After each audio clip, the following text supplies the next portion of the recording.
I was really angry today as we just heard about the lack of media coverage, the lack of reality that you see of truth.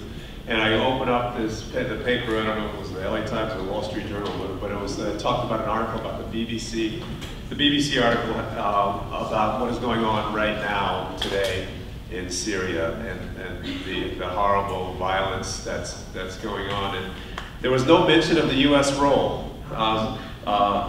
And there was no mention of a request to get the U.S. to tell the mercenaries that they admittedly fund and send there, to tell them to back off. They said they were asking for ceasefire, but it's just between Syria and the so-called rebels. No one else seems to be there. The so-called rebels have created an active war zone in the heart of communities with civilians. They have used suicide bombers. Today, a suicide bomber killed more innocent civilians, and they blame only the Syrian government for the difficulty of getting people in and out of these war zones. They mentioned the snipers. The snipers are shooting pregnant women, but they don't tell you who these snipers are. They don't tell you that this type of attack is increasingly being used by these so-called rebels. They don't tell you that the folks that we saw in the hospitals, because of these increased attacks, most of the victims of sniper attacks. And none of them, not one of them said that the government was responsible for shooting me. They all blamed the terrorists. That's what we saw.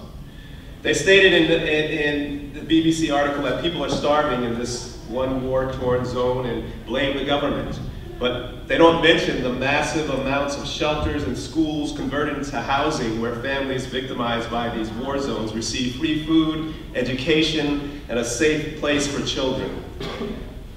Right there in Damascus, the city where this war zone they speak of is located in. And again, not one mention of the U.S. role, nor the Saudi or other Gulf monarchies that provide these mercenaries and religious fanatics. We witnessed 7 of them in Syria when we were in Lebanon, on the way to Syria, right in the Marriott Hotel. 7 big burly guys from Chechnya were there, and they're on their way to Lebanon. It's all out in the open. It's infuriating, and it's why we had to go to Syria, to let you know there's another side of the story, a side we saw with our own eyes.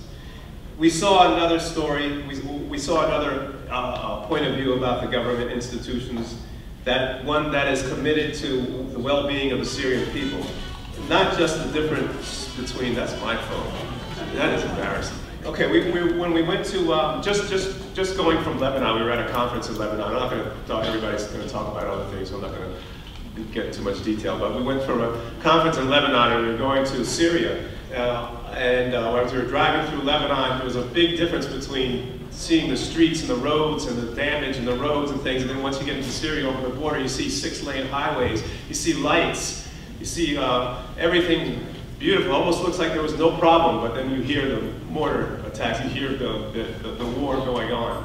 But the Syrian government is doing such a tremendous amount of resources and things to try to keep a normality. We went to a shelter, we went to a place for the displaced. And these places are really shows you there's this disruption of the family life that's going on right now.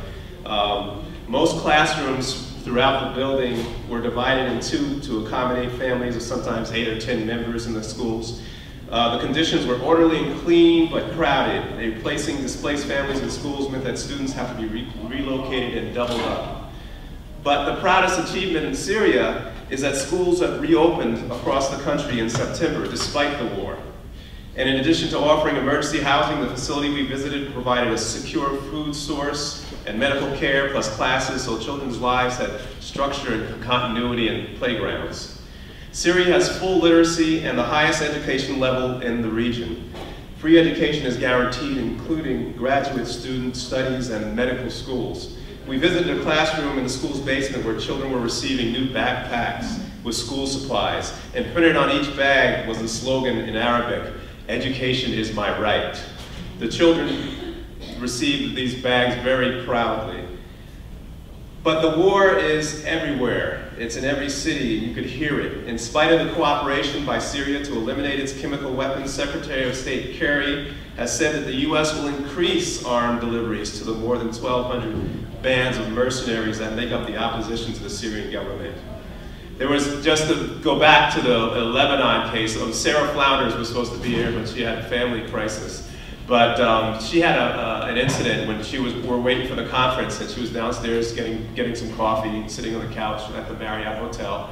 And she was talking to a woman who was also presenting, an Arab woman who was presenting at the conference, and she pointed to these big burly guys I was talking about with their canvas bags and things, and she told her that these folks were from Chechnya.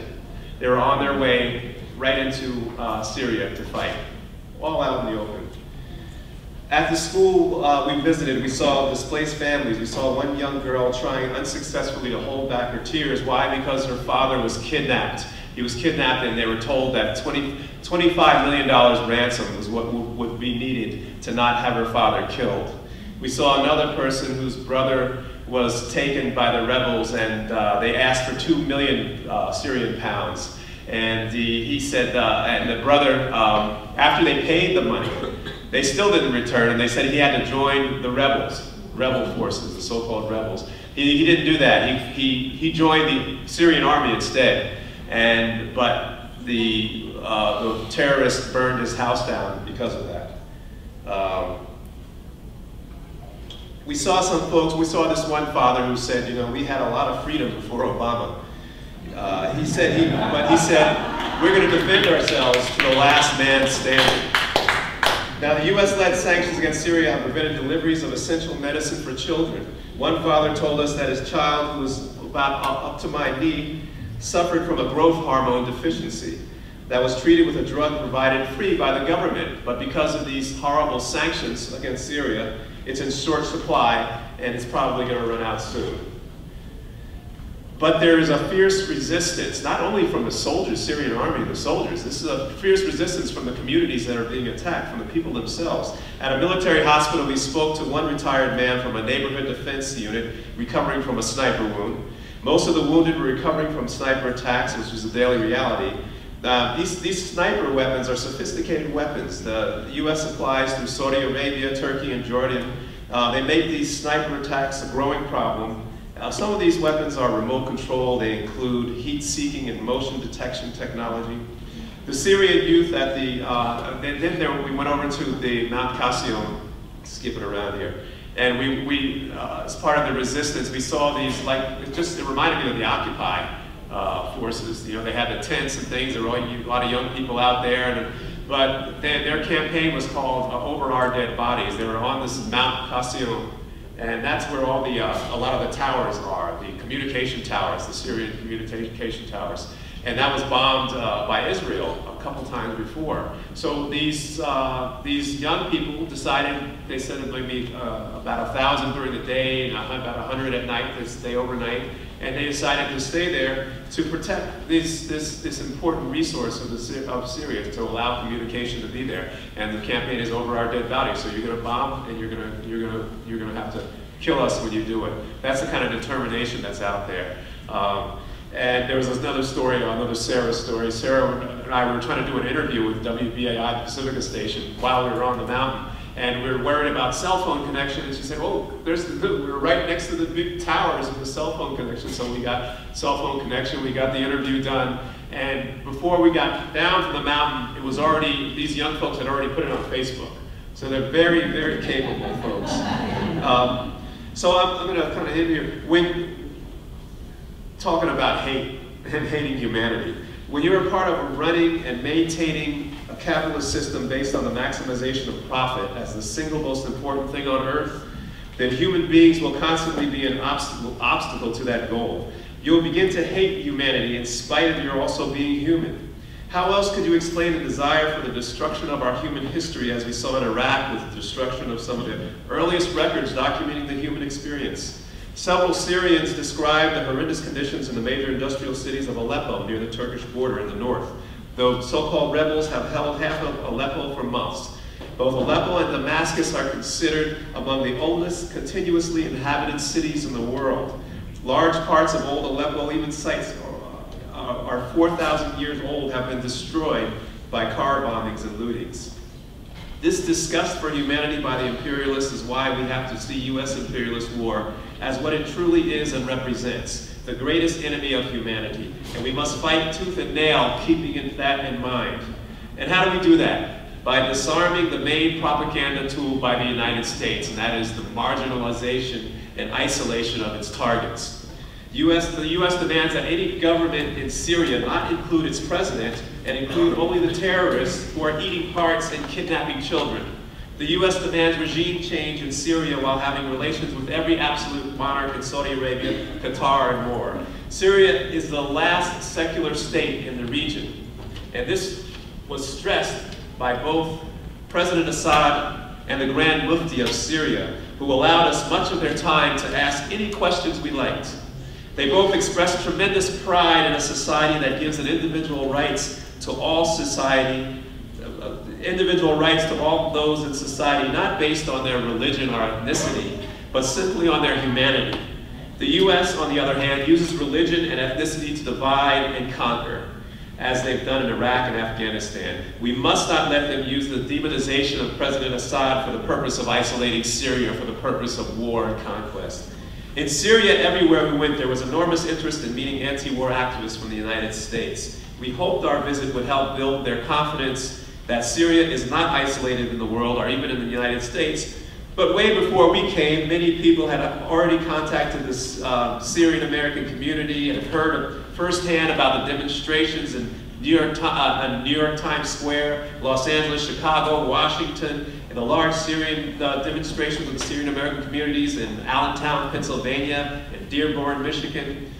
So we should keep that in mind when folks are a little bit cynical and say protests don't matter. They do matter, and we're not the only people that they are for.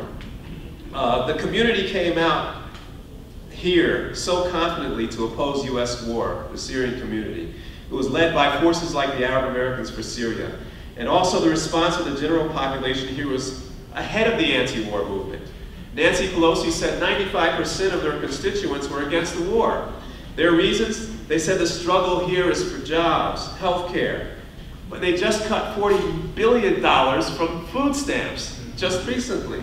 So it's about time the anti-war movement wake up and realize that working people are against war, and the more we make the connections, like when Dr. King said the bombs that fall on Vietnam will explode in poverty here, the more powerful and capable our movement will be.